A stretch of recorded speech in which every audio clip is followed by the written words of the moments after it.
ओम नमः शिवाय। मैं हूं एस्ट्रोलॉजर के एम सिन्हा और आज के इस वीडियो में हम बात करने वाले हैं मीन लगन अगर आपका है तो ये पूरा आगामी वर्ष 2024 कैसा बीतने वाला है। और वीडियो को प्रारंभ करूं इससे पहले आपको डिस्प्ले में भी दिखाई दे रहा होगा जितने भी ट्रांजिशंस होने वाले हैं। लगभग 48 ट्रांजिशंस इस साल होंगे जिसमें चंद्रमा का ट्रांजिशन को नहीं ऐड किया गया है। चंद्रमा की बात किया जाए तो प्रत्येक एक दिन में कहा जाए नहीं, प्रत्येक दिन उसका नक्षत्र परिवर्तन होता है, 2.25 दिन में राशि परिवर्तन होता है और पूरे महीने में 12 ट्रांजिशन तो केवल चंद्रमा का होता है। 12 मंथ में 144 ट्रांजिशन चंद्रमा का होता है, इसलिए चंद्रमा के ट्रांजिशन को दैनिक राशिफल में ही समझा जाता है। वर्षफल को कैसे समझा जाए, क्योंकि सारे ग्रहों को अगर आप मिक्स कर दीजिए तो कॉम्प्लेक्सिटी इतनी ज़्यादा हो जाएगी कि आप कैलकुलेट नहीं कर पाएंगे। इसलिए बेटर होगा कि सामान्य लोग को भी अच्छे तरीके समझ में आ जाए पॉइंट टू पॉइंट। तो दीर्घकालीन जितने भी ग्रह होते हैं उन पर आपको ज़्यादा फोकस करना चाहिए। और दीर्घकालीन ग्रहों की अगर बात किया जाए तो 4 ग्रह ऐसे होते हैं जिनका ट्रांजिशन जल्दी नहीं होता है। उसमें सबसे धीमे ट्रांजिशन जो होता है वो शनि देव का होता है। इसके अलावा शनि देव के अलावा जो राहु केतु है इनका ट्रांजिशन 18 महीने पर होता है। देवगुरु बृहस्पति जो आपके लग्नेश भी हैं और साथ में आपके दशमेश भी हैं, इन दोनों मतलब जो बृहस्पति देव है ये लगभग 11 महीने के बाद राशि परिवर्तन करते हैं। वर्ष 2024 में इनका राशि परिवर्तन होगा, जबकि शनिदेव का नहीं होगा, राहु और केतु का नहीं होने वाला है। इसके बाद हम इस पूरे वीडियो में ये समझने की कोशिश करेंगे कि ये जो वर्ष आपका 2024 का बीतने वाला है ये आपके हेल्थ, वेल्थ और आपके जितने भी इम्पॉर्टेंट फैक्टर्स होते हैं जैसे कार्य व्यवसाय हो गया, जीवन साथी का सहयोग हो गया, परिवार की स्थिति हो गई, धन के संचय को लेकर, यात्राओं को लेकर, धर्म के प्रति झुकाव को लेकर, प्रेम प्रसंग को लेकर और मकान या भूमि वाहन में निवेश से लाभ होगा या नहीं होगा, माता पिता का सहयोग कितना मिलेगा, भाई बहनों के साथ कैसे रिलेशन होंगे, इन सभी चीज़ों को इस वीडियो में आप समझिएगा। और आपकी सुविधा के लिए डिस्प्ले में जो है ट्रांजिशन को समझाया जा रहा है। तो सबसे पहले हम बात करेंगे जो मीन लग्न वाले जातक हैं। जब वर्ष का प्रारंभ होगा तो राहु लगन में रहेंगे, केतु सप्तम भाव में रहने वाले हैं। लगन मीन है, मीन में राहु देव उपस्थित रहेंगे, केतु कन्या में रहेंगे और सप्तम भाव में रहेंगे। इसके अलावा शनिदेव जो रहेंगे जो आपके लग्नेश हैं, जो आपके द्वादशेश हैं वो द्वादश भाव में अपने मूल त्रिकोण राशि में रहेंगे। और जो आपके लग्नेश हैं वो वर्ष के 2024 के 30 अप्रैल तक अभी भी लगन से द्वितीय भाव में, कारक भाव में है, लेकिन ये पराक्रम भाव में शिफ्ट हो जाएंगे, मेहनत के भाव में शिफ्ट हो जाएंगे। और वृषभ राशि में बृहस्पति देव का चेंज होना कितना आपको फ़ायदा या नुकसान करेगा इसको भी समझेंगे। देखिए, देवगुरु बृहस्पति क्योंकि आपके लगन के सबसे आपके लग्नेश हैं और आपको अपने लग्नेश की क्वालिटी बहुत अच्छे से समझ में आना चाहिए। जो बृहस्पति देव हैं उनके जो मित्र ग्रह होते हैं उसमें सूर्य को मित्र माना जाता है, चंद्र को मित्र माना जाता है और मंगल को मित्र माना जाता है, जबकि देवगुरु बृहस्पति शुक्र को शत्रु मानते हैं। शनि देव के साथ बृहस्पति को कोई परेशानी नहीं है, बृहस्पति देव के साथ शनि को कोई परेशानी नहीं है। लेकिन एक महत्वपूर्ण बात जो रिसर्च एंड डेवलपमेंट में सीखने को मिली है कोविड के बाद से, कि बृहस्पति शनि की जो युति होती है बहुत ही खराब युति होती है और ये युति दीर्घकालीन प्रभाव देता है, बहुत ही लंबे समय तक नकारात्मक प्रभाव देता है, पॉजिटिव प्रभाव तो नहीं देता, नकारात्मक ही कोविड के बाद समझ में आया। मैं कोविड की क्यों बात कर रहा हूँ, क्योंकि वर्ष 2020 में अगर आप देखिएगा तो शनि देव के साथ बृहस्पति देव जाकर बैठे हुए थे। बृहस्पति नीचस्थ थे लेकिन शनि ने नीचभंग किया था, लेकिन फिर भी बृहस्पति को पकड़ कर रखा हुआ था अपने साथ। और बृहस्पति 5 भावों के कारक होते हैं, ये आप लोगों को पता होगा। द्वितीय भाव, पंचम भाव, नवम भाव, दशम और एकादश, इनके कारक भाव माने जाते हैं। और ये कारक भाव होने के कारण सबसे ज़्यादा प्रभाव अगर किसी की भी कुंडली पर पड़ता है तो वो देवगुरु बृहस्पति का प्रभाव पड़ता है। देवगुरु बृहस्पति पीड़ित हो गए शनि के साथ और कोविड जैसी महामारी भी फैली। और जैसे ही शनि के राशि से निकल कर ये अलग हुए, अपने मीन राशि में पहुंच गए, कोविड की कंडीशन धीरे धीरे कम होने लगी। और पिछले कई दिनों से आपने न्यूज़ भी सुना होगा, कोविड के केसेस बढ़ रहे हैं। वो इसलिए हो रहा है क्योंकि शनिदेव की जो नीच दृष्टि पड़ रही है वो अभी भी वक्री बृहस्पति पर पड़ रही है, ये भी एक रीज़न है। तो अभी भी किसी प्रकार की लंबी बीमारी जैसे कोविड वाली चली थी इस तरीके की, या कोई भी रहस्यमय बीमारी जैसा आपने चाइना वगैरह में सुना था, निमोनिया टाइप की जो बीमारी स्टार्ट हुई थी, इसके भी बढ़ने की संभावना अधिक से अधिक होगा। तो 30 अप्रैल 2024 तक होगा। उसके बाद बृहस्पति देव जो रहेंगे शनि देव से काफ़ी दूर हो जाएंगे और उनका प्रभाव, शनि का जो प्रभाव रहेगा वो बृहस्पति पर नहीं रहेगा। बृहस्पति देव शुभ अवस्था में आपको ज्ञान की प्राप्ति कराते हैं। लगन भाव में दिशा बली होते हैं, कफ के कारक होते हैं। और इनको 2 राशियां मिली हैं जिसमें जो इनकी प्रिय राशि है वो मीन राशि है, जल तत्व है, जल तत्व के अधिष्ठाता है ये। और निश्चित रूप से कहा जाए तो मीन राशि में इनका गोचर तो होना नहीं है क्योंकि ऑलरेडी मीन से ये बाहर निकलकर मेष में आए थे और मेष से बाहर निकलकर ये अब वृषभ में जाने वाले हैं। तो सबसे पहले हम बात करते हैं कि जो देवगुरु बृहस्पति हैं उसका प्रभाव वर्ष 2024 में मीन लग्न वाले जातकों पर कैसा पड़ेगा।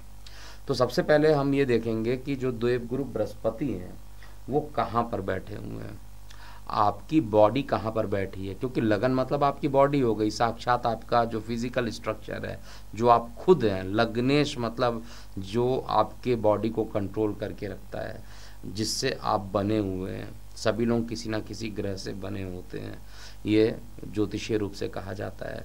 लेकिन सामान्य रूप से कहा जाए तो पंचतत्वों से हम लोग बने होते हैं, ये सभी एग्री करते हैं। लेकिन जो भी मीन लग्न वाले जातक हैं वो उनका जो शरीर का निर्माण होता है वो बृहस्पति के कारण होता है। और बृहस्पति आकाश तत्व भी कहलाता है, बृहस्पति ज्ञान के देवता भी हैं। बृहस्पति कर्क में उच्च के होते हैं और साथ में मकर में नीच के हो जाते हैं।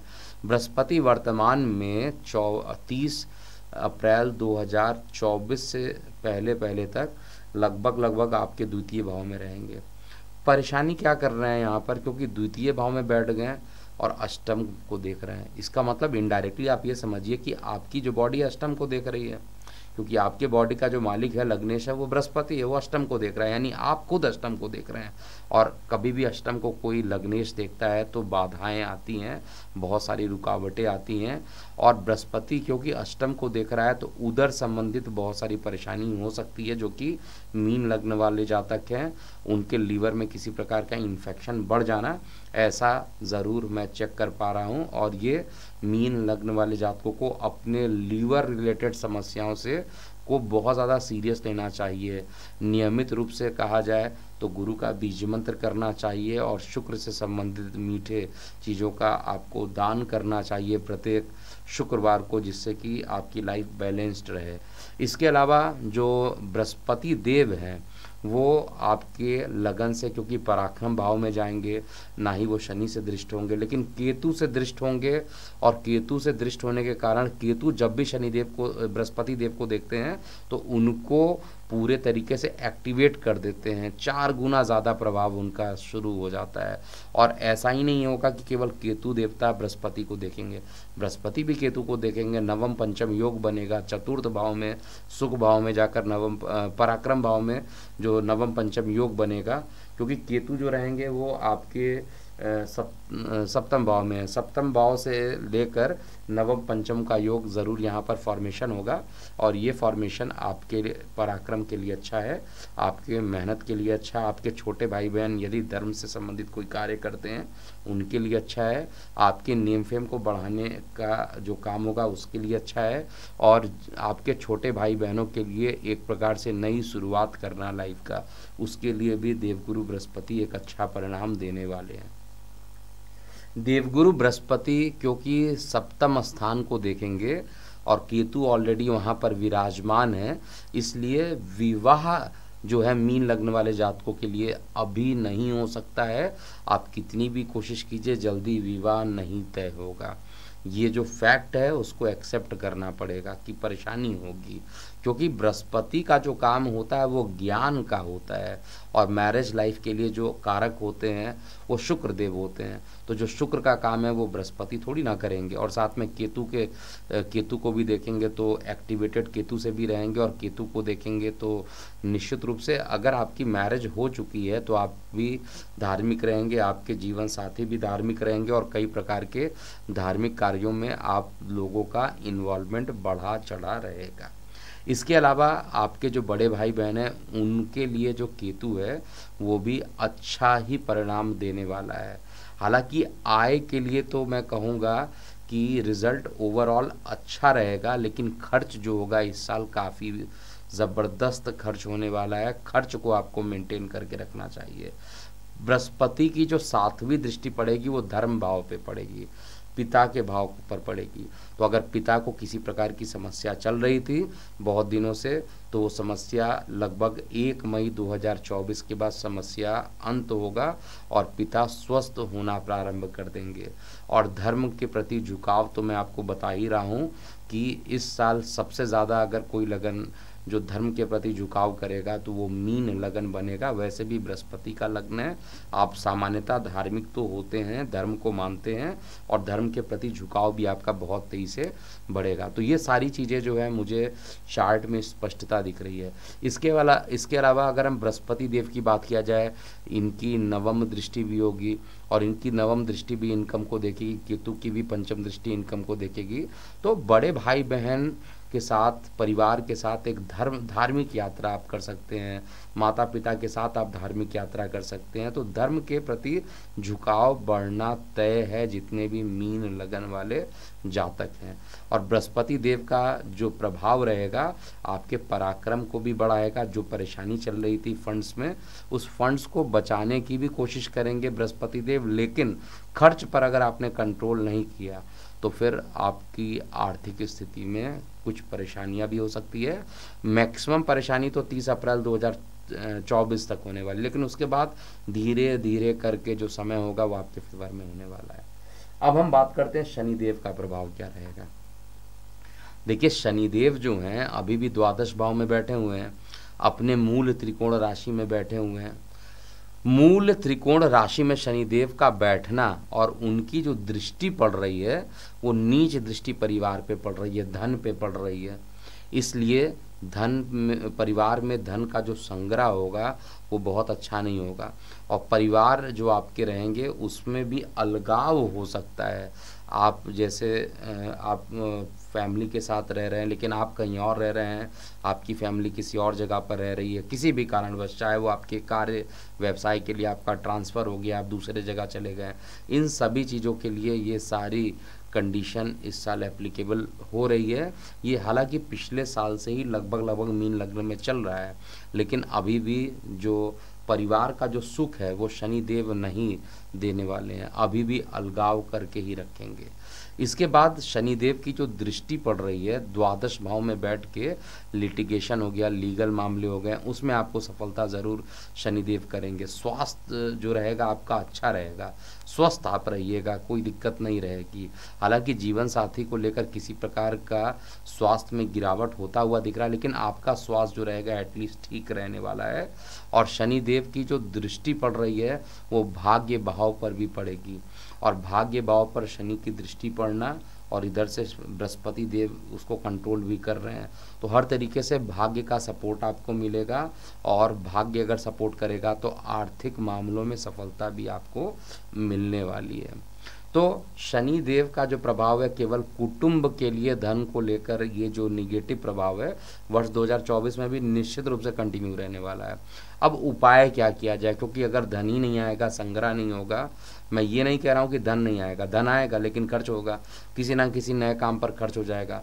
आपके पास सपोज कीजिए कि 1000 रुपये आए, लेकिन पता चला कि वो 1000 रुपये से ज़्यादा पैसा आपको कहीं और देना पड़ गया, तो आपके पास तो बैलेंस हमेशा माइनस में रहेगा। तो वर्ष 2024 में भी यही होने वाला है, और उस पर भी कुछ ऐसी चीज़ें हैं जिसको आप रोक नहीं सकते। आप अपने EMIs को नहीं रोक सकते हैं जो आप लगातार पे करते हैं, आप अपने घर के खर्च को नहीं रोक सकते हैं, आपके जो फिक्स्ड कॉस्ट हैं उसको आप रोक नहीं पाइएगा, और सैलरी के इंक्रीमेंट का जो चांसेस है वो हालांकि 1 मई 2024 के बाद तेज़ी से बढ़ेगा, क्योंकि बृहस्पति पराक्रम में रह के इनकम को बढ़ाने की कोशिश करेंगे, तो उस समय इनकम बढ़ने की संभावना बहुत ज़्यादा दिखाई दे रही है। लेकिन फिर भी जो शनि का जो प्रभाव रहेगा वो आपके लिए ओवरऑल एवरेज से अच्छा मानूंगा। और कुटुंब को लेकर ही थोड़ी परेशानी है, यानी सेपरेशन अभी भी परिवार में हो सकता है, परिवार से दूर रहने की कंडीशन बन सकती है, लेकिन इसके अलावा बहुत ज़्यादा परेशानी मुझे नहीं दिखाई दे रही है। अब हम राहु और केतु की बात करते हैं। देखिए, लग्नस्थ राहु, और वो भी मीन का राहु, बिल्कुल अच्छा रिजल्ट नहीं देता है, और विशेष रूप से तब अच्छा नहीं देता जब आपका लग्नेश अष्टम को देख रहा हो। अगर आपका लग्नेश अच्छे जगह पर होता, अपनी उच्च राशि में, मित्र राशि में, या मूल त्रिकोण में, या कहीं अच्छे जगह पर प्लेस्ड हो जाता, केंद्र में होता, तो कम से कम मैं ये मानता राहु का जो प्रभाव होता है वो अच्छा होता है। अब राहु कर क्या रहे हैं इस लगन की कुंडली में? राहु जो है वो आपके पंचम भाव को देख रहे हैं, आपके संतान के भाव को देख रहे हैं, और संतान के भाव को देखने के कारण संतान को भ्रमित कर देंगे। संतान के माइंड में जो है क्रिएटिविटी अलग चलेगी। संतान जो है, क्योंकि पंचम भाव जो होता है कल्पनाओं का भी भाव होता है, शिक्षा का भी भाव होता है, संतान का भी भाव होता है, प्रेम का भी भाव होता है, तो संतान का प्रेम प्रसंग में जाके भ्रमित हो जाना, ये भी 100% चार्ट में दिखाई दे रहा है। और जब तक बृहस्पति अष्टम में रहेंगे, यानी 30 अप्रैल 2024 तक का जो टाइम रहेगा वो संतान से कष्ट ही मिलना है। संतान उस समय आपकी बात चाहकर भी वो नहीं मानेंगे, वो मनमानी करेंगे। लेकिन जैसे ही 30 अप्रैल 2024 बीतेगा, या थोड़ा देखिए एग्जैक्ट एक डेट निकल के आता है, उससे आगे पीछे एक आध महीना चलता है, ये मैं रफली देखा भी हूँ गोचर में। तो ऑफिशियली कहा जाए तो 1 मई 2024 के बाद संतान को अपनी गलतियों का एहसास होगा, और यही गलती जो रहेगी, गलतियों का जो एहसास रहेगा वो आपके संतान के लिए अच्छा है। क्योंकि एक ही चीज़ होना चाहिए, गलतियां हो तो सुधार लेना ही सबसे बड़ा जिम्मेदारी होता है। आज के समय में गलती कर रहे हैं और मान नहीं रहे हैं, गलती पे गलती करते जा रहे हैं, तो ऐसे ग्रोथ नहीं होता है। इसलिए अगर गलती है तो एक्सेप्ट भी करना चाहिए। तो संतान आपकी इस तरीके से काम करेंगे, राहु संतान को भ्रमित करने की कोशिश करेंगे, और इस समय राहु ही सबसे ज़्यादा नकारात्मक प्रभाव आपको भी दे रहे हैं। हालांकि आपके नेम फेम को बढ़ाने के लिए राहु पूरा काम कर रहे हैं। आप अपने व्यक्तित्व पे बहुत ज़्यादा खर्च करेंगे, आप अपनी पर्सनालिटी को डेवलप करने में ज़्यादा पैसा खर्च करेंगे, संतान पे बहुत ज़्यादा पैसा खर्च करेंगे, लेकिन संतान का जो प्रभाव होगा, संतान का जो रिजल्ट रहेगा वो ओवरऑल निगेटिव ही रहने वाला है, बहुत पॉजिटिव यहाँ पर नहीं रहने वाला है। धर्म के कार्य में भी जो राहु देवता हैं वो छोटी मोटी यात्रा आपको लगातार कराते रहेंगे। 2024 में छोटी मोटी यात्रा है, धार्मिक यात्रा तो होनी ही होनी है हर तरीके से देखा जाए, चाहे गुरु का नवम पंचम योग बनता हो, चाहे शनि की दृष्टि नवम पे पड़ती हो, या बृहस्पति की दृष्टि नवम पे पड़ती हो, या राहु की नवम पे दृष्टि पड़ती है, हर तरीके से देखा जाए तो वो उस भाव पर जो रिजल्ट पड़ रहा है वो निश्चित रूप से छोटी मोटी यात्राएं होनी ही होनी है। और ये इन यात्राओं में कुछ परेशानी भी राहु देवता करेंगे। सबसे ज़्यादा अगर इस समय आपको कोई परेशान कर सकता है तो वो राहु ही कर सकता है। अब उपाय क्या करना चाहिए? क्योंकि हम लोग ने अभी जो बात किया कि 4 जो बड़े ग्रह हैं उसमें केवल बृहस्पति देवता का तो ओवरऑल 1 मई के बाद प्रभाव ठीक हो जाएगा, शुभ हो जाएगा, और तब तक शुक्र का दान आपको करना चाहिए, ये ऑलरेडी बता चुका हूँ। इसके अलावा केतु का बहुत खराब प्रभाव नहीं है, राहु का प्रभाव दीर्घकालीन है तो उसको एक्सेप्ट करना पड़ेगा, लेकिन जो राहु का प्रभाव है उसको आप कंट्रोल में कर सकते हैं। आपको क्या करना चाहिए, जिस दिन अमावस पड़ता है, अमावस्या पड़ती है, उस दिन 5 टाइप का अनाज ले लीजिए, जैसे 1 किलो गेहूँ, जौ, मक्का, बाजरा, चना। मैं फिर से रिपीट करता हूँ, 1-1 केजी अलग अलग ले लीजिएगा, गेहूँ, जौ, मक्का, बाजरा, चना, और इन सबको लेकर मिक्स कर दीजिएगा अमावस्या वाले दिन। इसको पीसना नहीं है, केवल मैनुअली हाथ से मिक्स करना है। उसके बाद प्रत्येक दिन पक्षियों को अगर आप कुछ दान कर देते हैं, इन 1-1 मुट्ठी लेकर इन 5 अनाजों को, कबूतरों को, पक्षियों को अगर आप दान कर देते हैं तो आपको जो राहु का नकारात्मक प्रभाव है उससे आपको बचने में सहायता मिलेगी। नहीं तो परिकल्पनाओं में आप भी उड़ेंगे, परिकल्पना में आपके संतान भी उड़ेंगे, और ऐसे कंडीशन में परिणाम अच्छा लॉन्ग टाइम के लिए देखा जाए तो रिजल्ट अच्छा नहीं होगा। इसलिए आपको समझना पड़ेगा। और वैसे भी आपका लग्नेश जो है वो देवों को देव मतलब कहा जाए देवगुरु बृहस्पति होते हैं, गुरुओं में सर्वश्रेष्ठ मान जाते हैं देवगुरु बृहस्पति। तो अगर इस बात को आप समझ रहे हैं तो दान ज़रूर कीजिए। अब हम रफली देखेंगे कि 2024 जो है स्वास्थ्य आपका कैसा रहेगा। देखिए, स्वास्थ्य के लिए कहा जाए तो स्वास्थ्य लगभग इस साल आपका अच्छा रहने वाला। हालांकि जीवन साथी के स्वास्थ्य को लेकर कुछ परेशानी रहेगी, आपका स्वास्थ्य अच्छा रहेगा, और लगभग जीवन साथी के साथ जो है संबंध आपके बीच बीच में बनते खराब होते रहेंगे, लेकिन मैक्सिमम टाइम देखा जाए तो अगर मैं 12 महीने की बात करूं तो लगभग 9 से 10 महीने संबंध अच्छे रहेंगे। 1-2 महीने थोड़े कॉन्ट्राडिक्शन वाले दिख रहे हैं, विशेष रूप से जब बुध देवता अष्टम में रहेंगे या द्वादश में रहेंगे तो ज़्यादा परेशानी करेंगे। इसके अलावा आपका जो भाग्य रहेगा वो पूरा सहयोग 30 अप्रैल 2024 के बाद बहुत तगड़ा भाग्य का सहयोग मिलने वाला है। और कर्म स्थान को लेकर आपका स्थायित्व तो अभी भी बना रहेगा। जॉब अगर आप सर्च कर रहे हैं तो अभी जॉब नहीं मिलेगा, जब तक गुरु अष्टम को देख रहे हैं तब तक वो परेशान करेंगे। एक बार देवगुरु बृहस्पति अष्टम को देखने से निकल जाएं और भाग्य को देखेंगे तो आपकी बॉडी को भी भाग्य का सहयोग मिलेगा, तब आपको जॉब में सफलता मिलेगी। तो जो लोग जॉबलेस हो गए हैं किसी भी कारणवश, उन सभी को जॉब के जो योग बनते हैं वो मई 2024 के बाद ज़्यादा संभावना बनती है। उससे पहले केवल राहु संबंधित दान जो बताया वो करते रहिए और गुरु का बीज मंत्र करते रहिए, जिससे कि कोई परेशानी डेवलप ना हो। कर्म स्थान के साथ साथ इनकम सामान्य से अच्छी रहेगी, लेकिन इनकम तो अच्छी होगी, खर्च ज़्यादा होगा, और खर्च लंबा खर्च होगा। मतलब ऐसा नहीं कि छोटे छोटे खर्च होंगे, एग्जैक्टली एक बार में काफ़ी बड़ा खर्च उत्पन्न हो सकता है। तो बहुत बड़े खर्च ना उत्पन्न हो, इस चीज़ का आपको ध्यान दीजिएगा। और साथ में छोटे भाई बहनों के साथ, बड़े भाई बहनों के साथ रिलेशन आपके अच्छे रहेंगे। माता का भी आपको सहयोग मिलेगा। पिता के स्वास्थ्य में रिकवरी भी होगी, लेकिन संतान को लेकर जो परेशानी है, संतान की परिकल्पनाएं जो हैं वो आपकी वैचारिक धारा से मिलेगी नहीं। आप बार बार संतान को कहेंगे कि पढ़ाई करो, लेकिन संतान उस बात को मानेंगे नहीं। लेकिन यही बृहस्पति देव ये संतान को इस साल 2024 में एक रिजल्ट भी देंगे और बताएंगे कि आपको डिसिप्लिन में रहना पड़ेगा अगर लाइफ में आगे कुछ करना है। प्रेम संबंध की बात किया जाए तो प्रेम संबंध में प्रगाढ़ता इस साल भी बनी रहेगी। और विवाह के लिए कहा जाए तो समय मीन लग्न वाले जातकों के लिए अच्छा है, 2024 एटलीस्ट नहीं। अगर विवाह करना है तो 30 अप्रैल 2024 से पहले कीजिए, उसके बाद तो योग बहुत ज़्यादा गुरु के नवम पंचम केतु के साथ योग बनने के कारण नहीं होते हैं। तो अभी के लिए इतना ही। मैं हूँ एस्ट्रोलॉजर KM सिन्हा। ओम नमः शिवाय।